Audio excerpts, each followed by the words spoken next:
Good morning to both of you and welcome. Good morning. Good morning.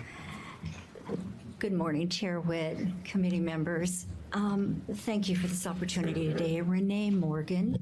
I'm with Calm Water Coalition. We are a grassroots organization. We represent about 3,000 non-motorized boaters, residents, and business owners in the Portland area.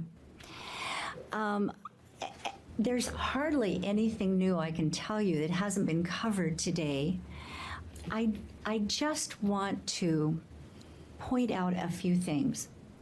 The question that Representative McEwen is asking is, how often does this happen? Mm-hmm. And I think underlying questions are, why is this coming up now? What's changed? What's happening? Many of us who are members of Calm Water Coalition have been on the river for a couple of decades. I myself have been on there for 15 years, and I can tell you that all of the boating, all the various kinds of boating that goes on in the river has always happened all that time, many years. Mm-hmm. The rowing community started in 1879 at Portland Rowing Club. Mm-hmm. So yes, they've been around for a long time. What has changed and what used to work cooperatively among all of the boaters is engineering. And it is one of those things that happens as we try to get better and better at our sports, just like the shells are much stronger now than they used to be. They're glass and they're not wood. And the wake boats and the surf boats are also engineering and designing themselves to be better at their sports. It's a conundrum.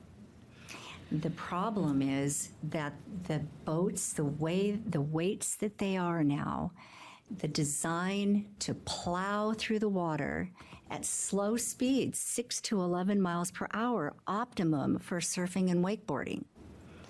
It sounds good to most people that they don't speed, but it isn't. Because the boats are designed in such a way that they throw the greatest wake, the most powerful and the longest traveling wake at their current designs. So those are some of the just main underlying reasons why it's all happening now and why you're just hearing about it now and not 10 years ago, and not 15 years ago. We all lived together fine.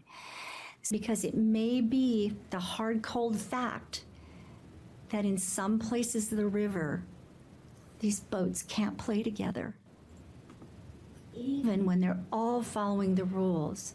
I'm not talking about irresponsible operators. I'm just saying that when the boat is in optimal,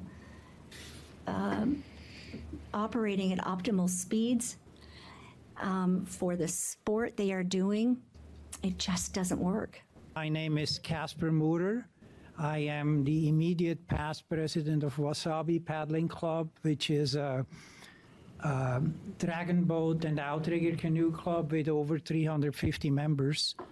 We are also part of the Portland Boat House, which includes 3 rowing clubs and Willamette Riverkeeper. And there's about 1,000 people in the Portland Boat House itself. A few years ago, I had my first exposure to high-energy wakes that are created by the wake boats. Our boat got swamped. It was half full of water. That means about 8 to 10 inches of water inside the boat. And since then, the swampings have increased. Last year was the first year that we had a boat capsize.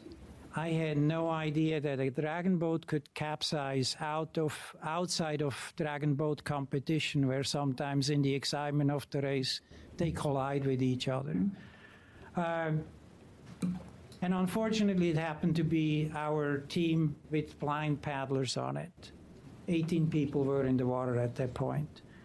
There was another dragon boat that was capsized last year from Dragon Sports USA, which operates on the opposite side of the river. And then there was a rowing shell that was capsized as well.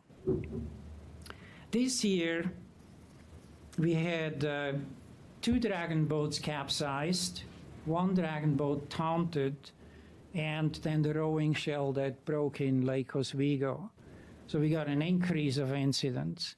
Now, I think it's important to understand that for every one of these incidents, there's about 10 boat swampings that do not result in capsizing. And so we're looking probably at about 60 boats being swamped in the course of 2 years, which affects roughly 1,000 rowers and boaters and dragon boaters.